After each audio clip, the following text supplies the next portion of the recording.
YG와 JYP의 책걸상.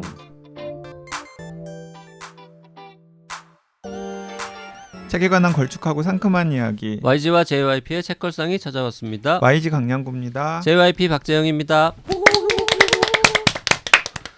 자, 오늘 멋진 게스트 오셨기 때문에 빨랑 댓글 소개하고 게스트 모시겠습니다.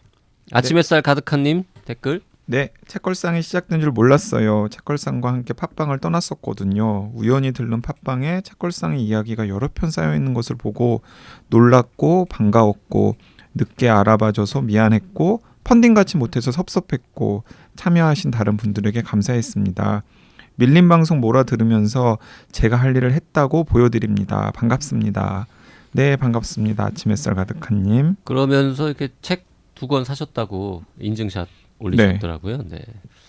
그 뭐 참고로 아침 햇살 가득한님께 꼭 이렇게 드리는 말씀이라기보다는 다른 분들도 참고하시라고. 펀딩 끝난 다음에도 여러분께서 추가로 자꾸 이것저것 보내주고 계시긴 합니다.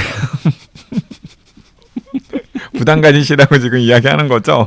그렇죠. 네. 포스카 11님 오늘 방송 듣고 니은 서점 인스타그램 메시지로 책 주문했어요. 늘 책방 주인 꿈꾸는 친구랑 저를 위해서 2권 주문했죠. JYP의 배송비 지적 때문이 아니라고는 말 못하겠네요. 인스타그램 메시지도 어찌나 따뜻하게 나긋나긋 받아주시던지 니은 서점 월세 펀딩하면 참여할지도 몰라요. 코로나 상황이라 장거리 여행 불안해서 택배 주문했지만 다음에는 니은 서점 2번 방문해서 차도 얻어 마시고 굿즈도 받고 서명도 받고 본전 뽑고 와야겠습니다. 책 소개보다 컨설팅과 MOU 체결 방송 재밌게 잘 들었습니다. 곧 신간 들고 다시 나와주시길 바랍니다. 네, 방살롱 바다님께서도 댓글 다셨는데요. 오, 노명호 교수님 왕팬인지라 기대하고 있었는데 세 분의 만담이 아주 그냥 찰떡입니다. 계속 빵빵 터졌어요. MOU 체결 완전 찬성이고요.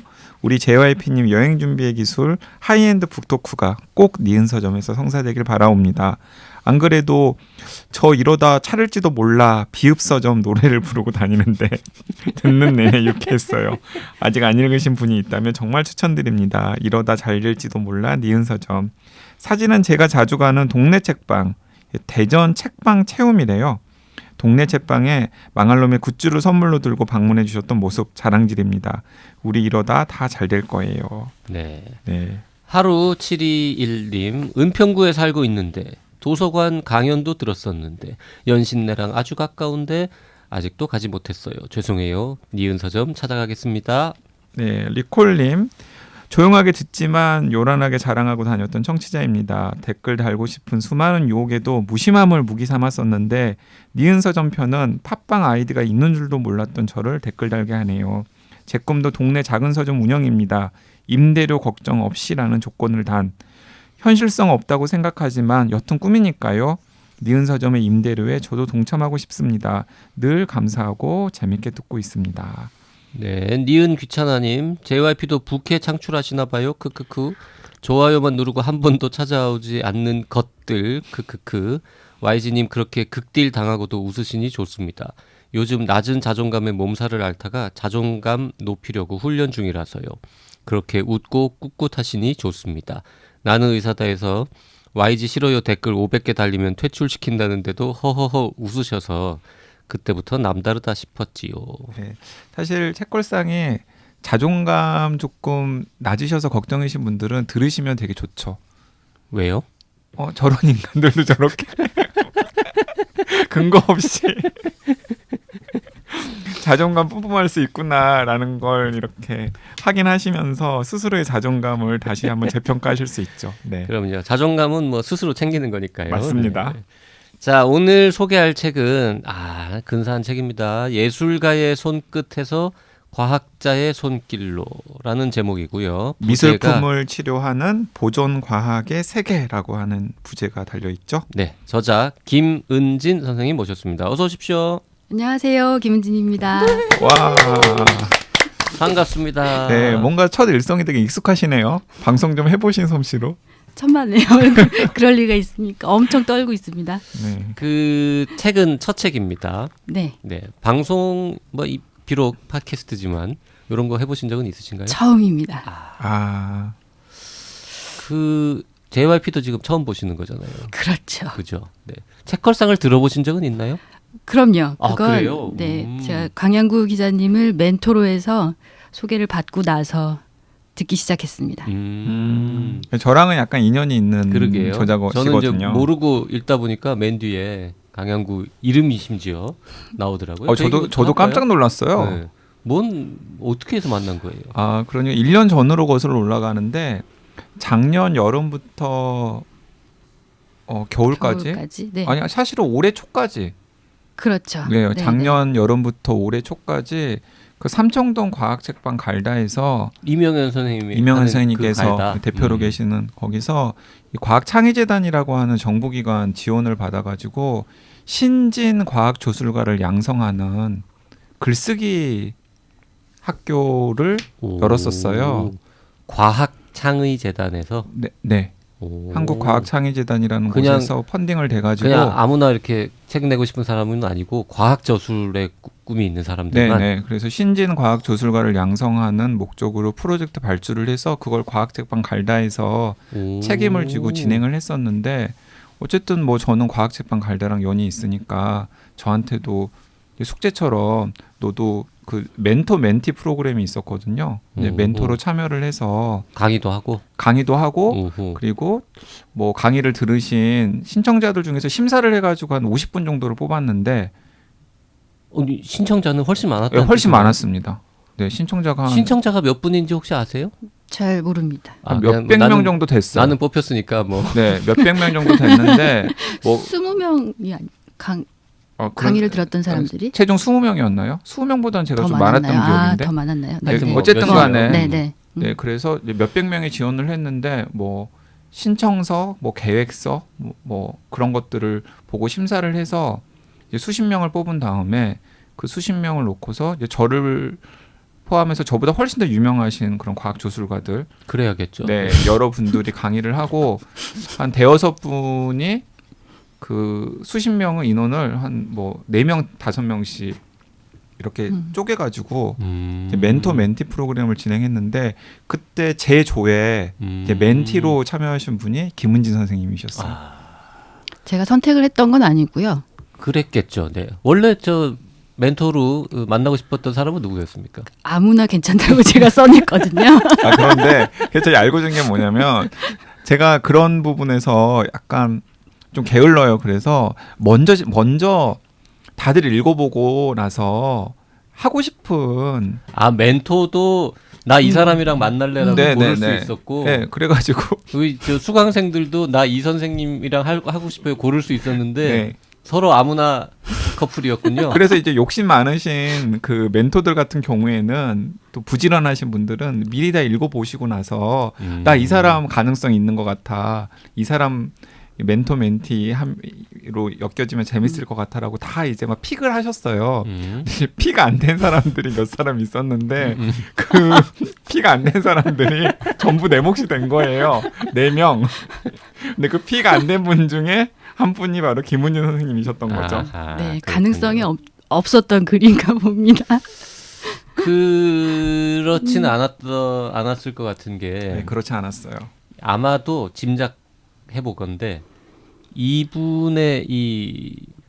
이분이 쓰고자 하는 글, 책, 이 내용에 대해서 자신이 없었을 것 같아요. 그러니까 저는 보자마자 너무 매력적이었었는데 강양구는 뭐 아무데나 다 숟가락 놓을 수 있는 사람이니까 괜찮은데 진짜 다른 전문가들은 나 이분한테는 별로 나도 잘 모르는 분야인데 이걸 어떻게 도와드리지 이런 생각했을 수 있을 것 같아요. 네.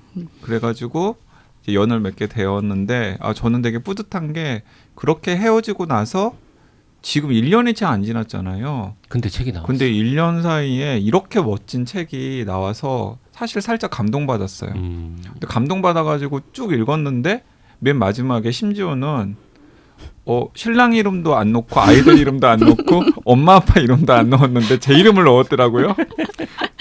제가 한번 읽어드릴까요? 제가 읽을게요. 에필로그 중에 일부입니다. 나를 둘러싼 단단한 껍질의 미세한 균열은 이미 오래전 시작되었다. 하지만 그것을 깨기란 쉽지 않았다.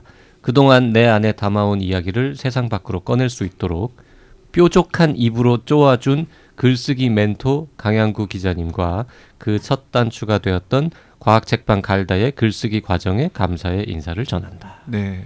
뾰족한 입 네, 강양구. 에필로그에 줄탁 동시라고 하는 소제목이 했는데 그 뾰족한 입이라고 하는 표현을 쓰고 싶어서 제 이름 넣었던 거죠? 그렇지는 않고 강양구 멘토님 먼저 떠오르고 뾰족한 입이 나왔죠. 아, 왜냐하면 그 첫날 만났잖아요. 이제 그렇게 멘토 멘티가 정해진 다음에 첫날 만나서 평가를 했을 때 저는 사실 가해자니까 까먹었어요. 원래 가해자는 까먹잖아요, 잘. 근데 이제 피해자는 명확하게 기억하고 있더라고요. 뭔 나쁜 짓을 했습니까 그날? 내가 그 김원진 선생님의 그 샘플 원고를 보고서 무엇이라고 얘기했냐면 이 글은 망했어요. 라고. 망했다고? 망했다고.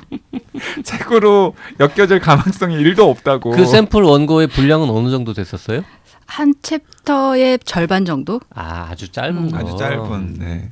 그때 그 글이 망했다는 지적을 받았을 때 네. 솔직히 어떤 기분이었습니까? 정말 슬펐죠. 눈물이 날 지경이었죠. 그 망했다는 거에 동의는 할 수 있었어요? 그럼요. 오. 왜냐하면 제가 글을 써야겠다, 책을 만들고 싶다라는 생각은 오래 가지고 있었지만 이게 정말 책으로 될까? 이걸 누가 사보지? 라는 생각을 늘 했었거든요. 근데 그렇게 적나라하게 지적을 해주시니까 아, 그래서 안 됐던 거구나 라는 그냥 걸 단순히 깨달았죠. 이건 네. 망했다가 아니라 왜 망했는지 어디가 잘못됐는지를 그렇죠. 다 네. 알려준 거군요. 네.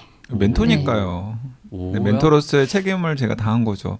근데 그 근사하다. 네 분 중에 네 분 다 대개는 혹평을 제가 했었는데 그 중에 한 그랬겠지. 분은 또 우셨어요. 그 자리에서. 너무 엉엉 우셔서 모두들 성격 나오는 당황했어요. 거지 평소에. 아, 그래서 내가 반성했잖아요. 집에 가서 그때.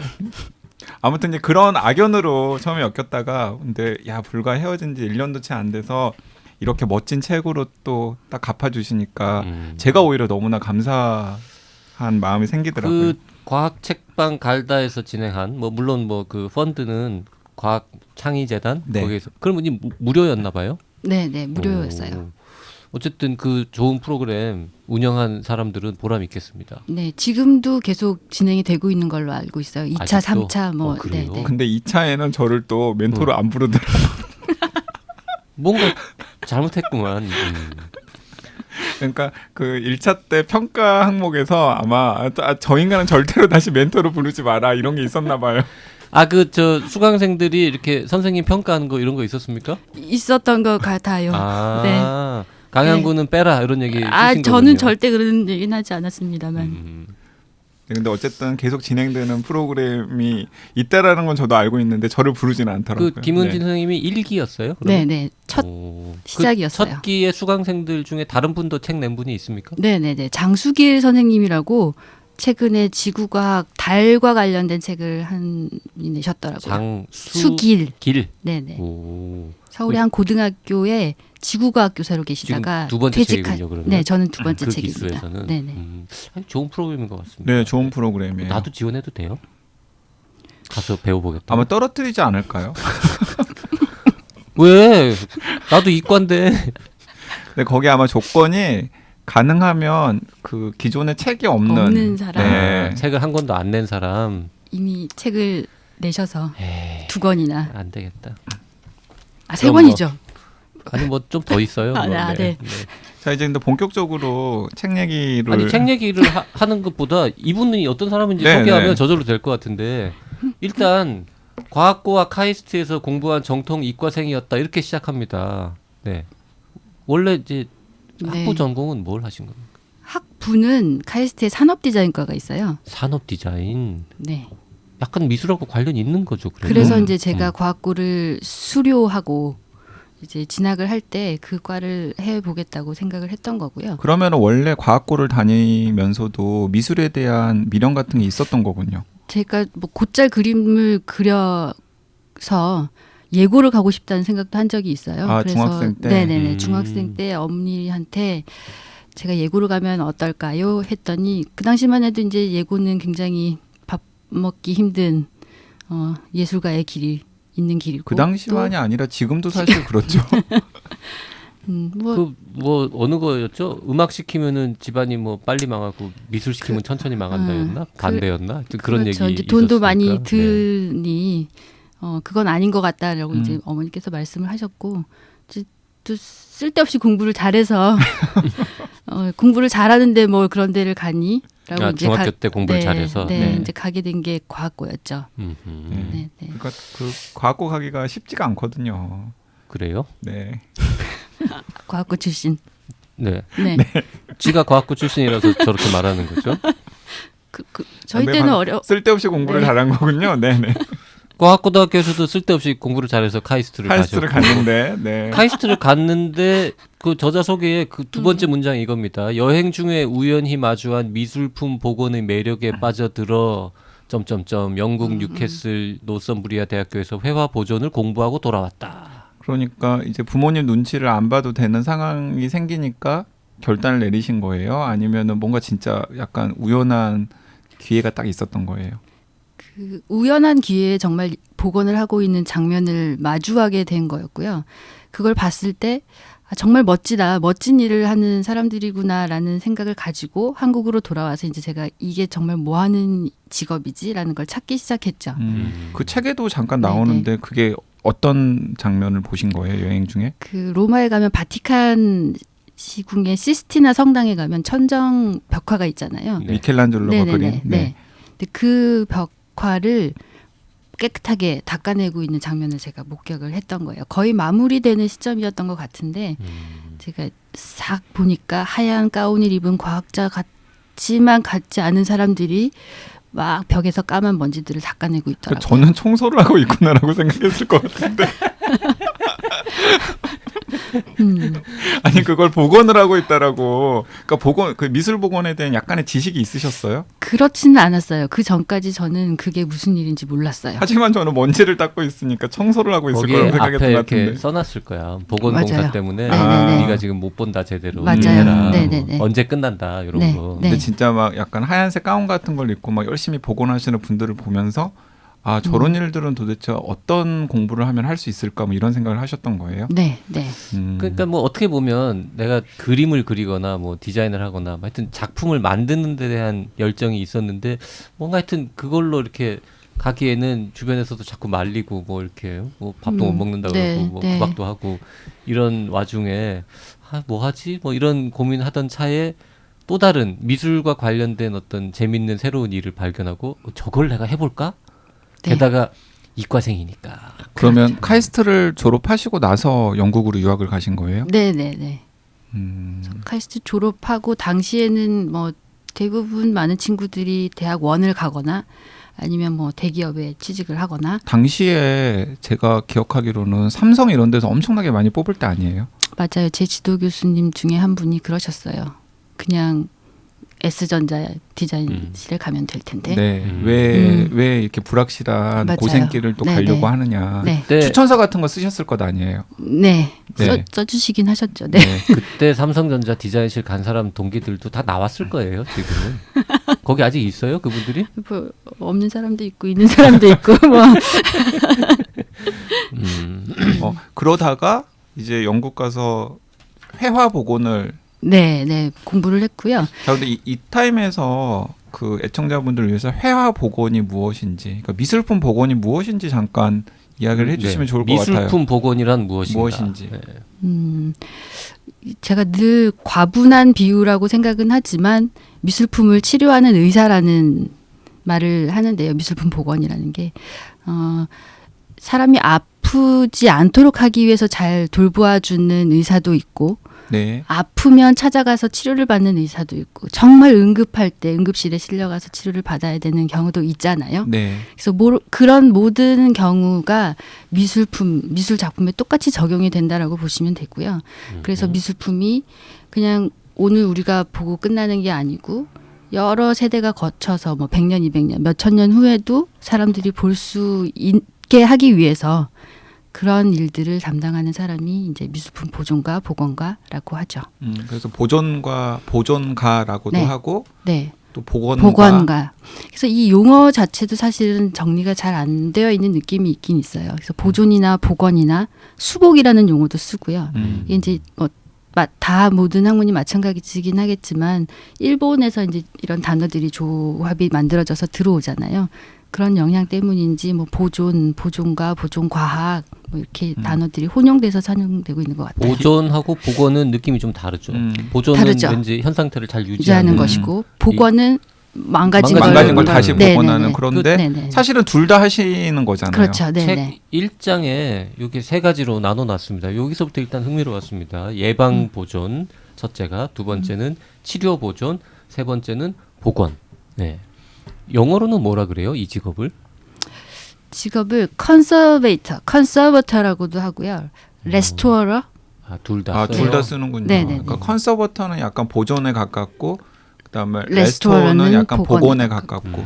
그런데 김은지 선생님은 그 뭐 과학고 카이스트 이력 때문인지 모르겠지만 보건 과학자라는 보존 과학자라는 보존 과학자라는 용어도 좀 선호하시는 것 같더라고요. 네. 근데 이제 제가 책에서도 말은 하고 있지만 보존을 하는 사람이랑 보존 과학자는 또 약간 역할이 다르기는 해요. 그래요. 네. 실제로 보존 과학자는 뭔가 조금 더 이렇게 연구하고 그렇죠. 이론적으로 실험으로 하고 네. 보존가는 실제로 이렇게 작품을 닦고 만지고 아. 네, 하는 사람이고. 근데 김은지 선생님은 지금 둘 다 하시는 거예요? 그렇진 않고 제가 하는 전문 영역은 보존가의 역할이 더 크죠. 보존가의 역할이 좀 더 네, 크는데 네. 그런데 그 최신의 보존 과학과 관련된 여러 가지 정보들이 항상 이제 좀 그렇죠. 이렇게 딱 촉을 세우고 계셔야 되겠군요. 네.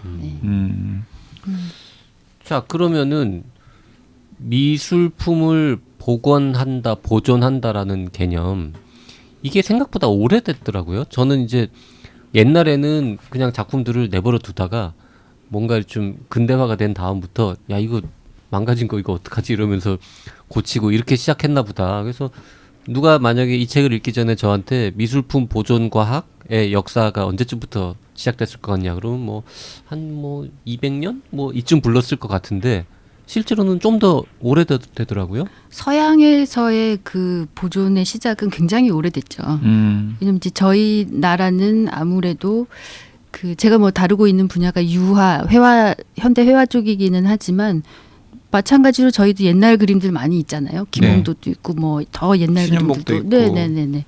그런 그림들을 또 다루는 기술자들은 그 예전부터도 있었겠죠. 그렇지만 이제 그 사람들은 주로 장인이라고 불렸을 것 같고요. 예를 들면 뭐 배첩장이라고 네. 있어요. 그러니까 뭐 왕실이나 혹은 배첩. 첩. 네. 음. 뒤에 그 캔버스 하나 더 네. 되는 거 비슷한 그런 거. 그러니까 예를 들어서 뭐 세 개 다 설명이 나옵니다. 뭐 왕실이라던가 아니면은 이제 뭐 부자 양반집 이런 데서 가지고 있었던 좋은 그림이 그렇죠. 있는데 그게 상하면은 상하지 않도록 저기 어디에 가서 누구 좀 불러와라 그렇죠. 뭐 이런 해줬을 식으로 테고 했겠죠. 또 그 배첩장이라고 불렀어요. 네네네. 책에는 배접이라는 용어가 그건 이제 나오는데 이 그건 다른 서양식의 용어고요. 오, 배접하고 배첩은 또 다른 있더라고요. 거군요. 네네네. 그럼 하여튼 네. 최소 막 500년, 600년, 뭐 1000년 이렇게 된 거예요? 작품이 있기 시작했을 때부터가 아닐까라고 저는 생각을 해요. 왜냐하면 뭐 만년 뭐 이런 거네. 찢어진 그림은 누군가 붙였어야 했을 테고.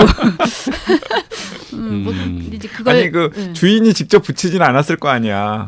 그 그림을 가지고 있었던. 그래도 하여튼 좀 본격적으로 좀 현대적인 의미의 보존 기술, 가가. 보존가 이런 게 등장한 건 언제로 봐요? 교양을 위해서 우리 알아두게. 한 14, 15세기 14, 15. 세기 정도의 서양에서고요. 서양에서는 그렇고 르네상스 시대. 네네네. 르네상스 시대에 막 미술품 많이 사들이고 막 후원하고 막 이럴 때부터 아마 보존가의 역할 같은 게 좀 증대했을 것 같다는 생각이 들고 저한테 결정적인 정보도 안 들었어요. 지금 일하시는 곳은 어디세요? 아, 네.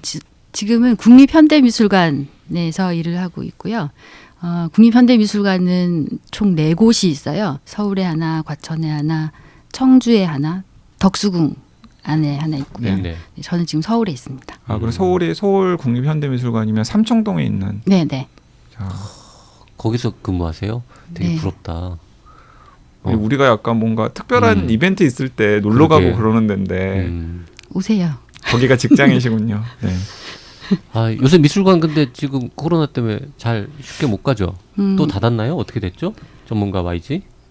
지금 계속 관람객 받고 있지 않나요? 지금은 관람객을 받고 인원 제한해서? 있고요. 네, 인원 제한하고 사전 예약하시고 방문하시면 삼청동 됩니다. 국립현대미술관 같은 경우는 하루 인원이 뭐 200명 뭐 이런가요? 시간대별로 있는 것 같아요. 네. 그래서 시간대 200명. 그러면 한 2시간 정도 잡고 2시, 4시, 6시 뭐 이렇게 네. 그렇게 받고 있습니다. 그래서 영국에서도 공부를 하시고 박사학위는 다시 한국에서 건국대학교에서 네, 네. 현대미술의 보존에 관한 연구로 학위를 받으셨고, 야, 일단 참 그 기획 자체가 이게 이런 책이 나왔다라는 얘기를 들었으면 당연히 번역서겠거니 했는데 이런 책을 한국인이 이렇게 쉽게 잘 읽히도록 썼다는 것 자체가 참 기분 좋고요. 그 한국의 보존가가 미술품 보존에 대해서 대중을 상대로 쓴 책은 이게 첫 책이죠. 네, 되게 전문적인 지식을 전달하는 목적을 가진 책으로는 처음인 것 몇 같아요. 명이나 그렇죠. 있습니까 한국에는? 그 손에 꼽을 정도로 있습니다. 한 10명은 됩니까? 그럼요, 10명은 되죠. 제가 네. 그 놀랐던 게 뭐냐면 그 이제 김은현 선생님 멘토 멘티 과정 하면서 그냥 사적인 스몰 토크도 하잖아요. 네. 그런데 그 육아 때문에 한번 회사를 그만두셨더라고요. 네, 네, 네, 네. 그러다가 다시 컴백을 했는데 컴백에 전혀 문제가 없었다고. 하는 사람이 없어서. 그렇죠. 그때 그 제 기억이 맞죠. 그런 얘기 얼핏 들었었던 것 같아요. 그만큼 전문가 군이 없고요. 네. 아까 10명은 됩니까 했더니 10명은 된다고 하신 걸 보니까 뭐 한 12명 뭐 이쯤입니다. 점점 늘어나고 있는 추세이고요.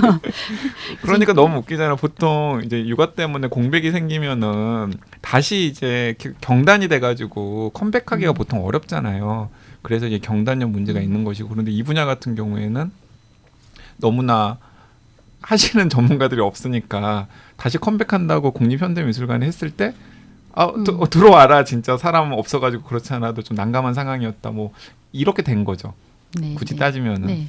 야, 그리고 그 S전자에 디자인실 가신 분들은 그러지 않았을 거 아니에요. 네, 제 선택이 옳았네요. 그러면.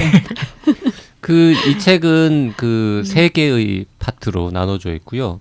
글의 꼭지 숫자로는 28편이 지금 실려 있는데, 파트 1은 그림이 들려주는 복원 이야기라고 해서 굉장히 이제 우리가 알만한 유명한 작품들 복원한 거와 관련된 사례들을 들면서 하여튼 복원과학이라는 게 뭔지 쭉 설명을 하고 있고, 출판사 편집자들이 머리 좀 쓴 것 같아요.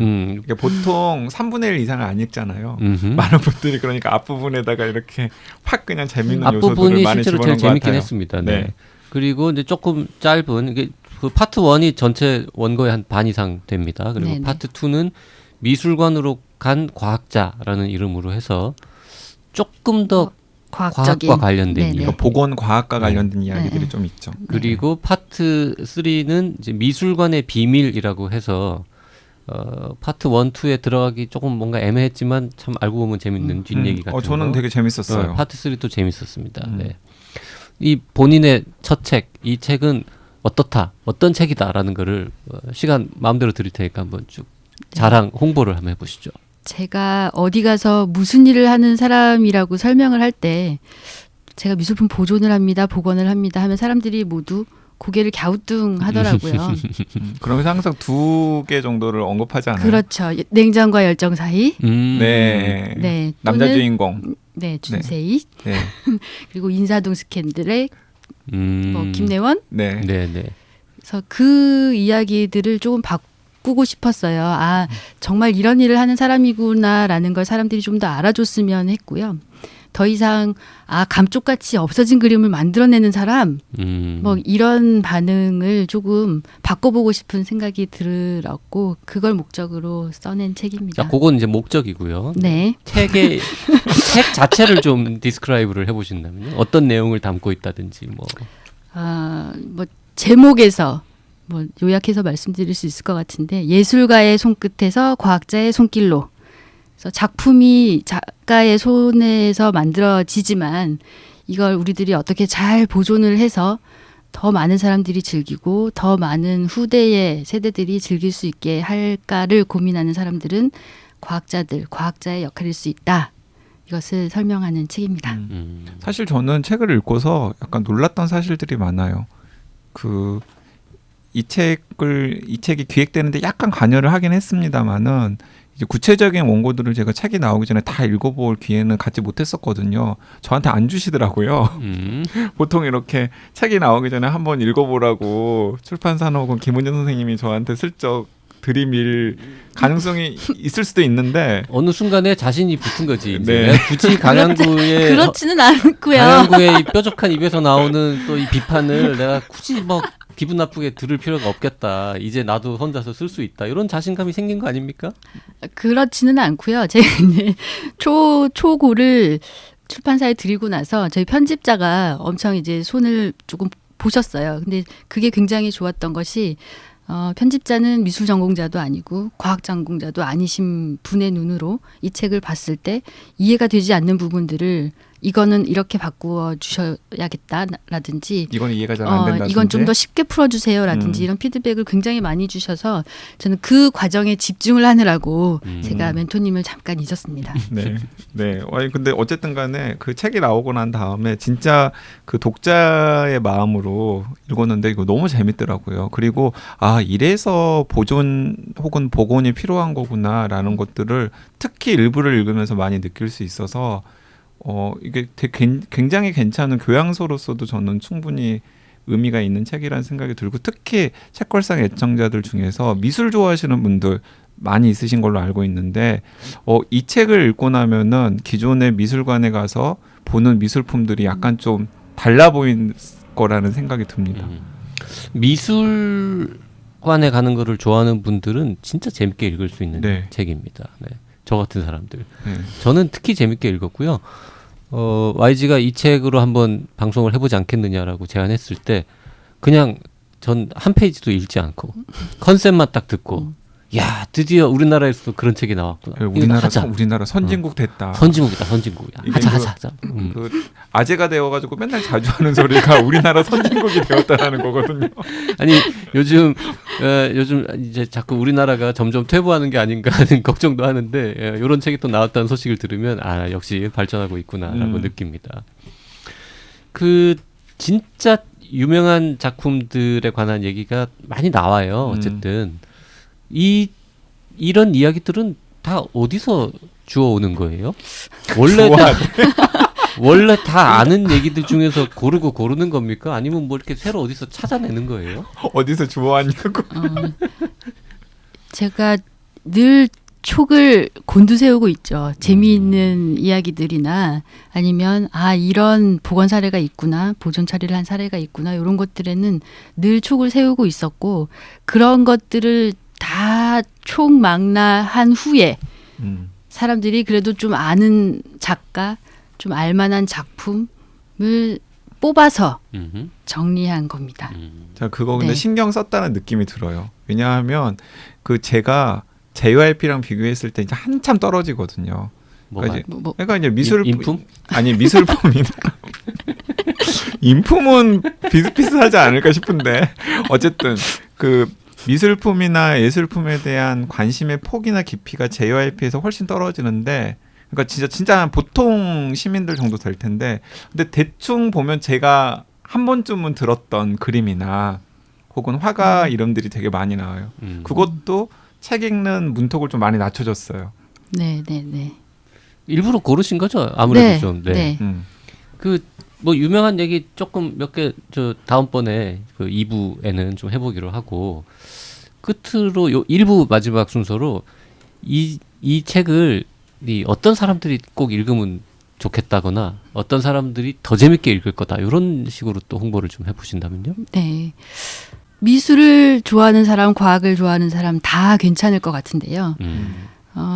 출판사에서 이 책이 나오면 어느 매대에 올릴까요? 라고 한번 물어보시더라고요. 그 고민이다 진짜 이거. 그래서 어느 쪽에도 괜찮을 것 같기는 하지만 정치 사회 서점에서는 한 군데밖에 놓아주질 않는다라고 그렇죠. 네. 고민을 하시길래 제가 많이 팔리는 쪽으로 놓으시면 됩니다. 라고 했더니 과학으로 고르시더라고요. 분류됐겠네요. 네. 네네.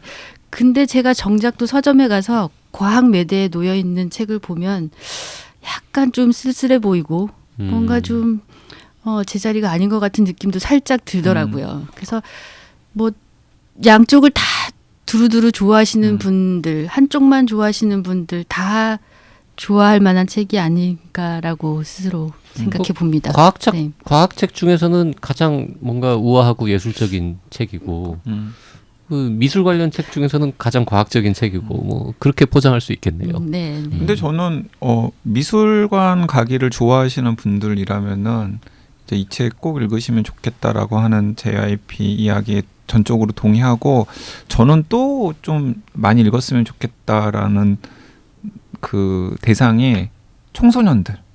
네. 그러니까 왜냐하면은 그 제가 이 예술가의 손끝에서 과학자의 손길로를 소개를 하니까 이 김은지 선생님의 이력에 대해서 되게 궁금해하고 관심 가지시는 네. 분들도 많더라고요. 네. 그러니까 애초에 과학자가 되는 공부를 했었는데 사실은 본인의 결단 때문에 뭐 전혀 관계가 없는 영역으로 간 것이 아니라 그 영역을 좀 확장시키는 뜻밖의 직업을 선택을 하셔서 거기서 굉장히 재미있고 또 보람을 느끼면서 일을 하고 계시는 거잖아요.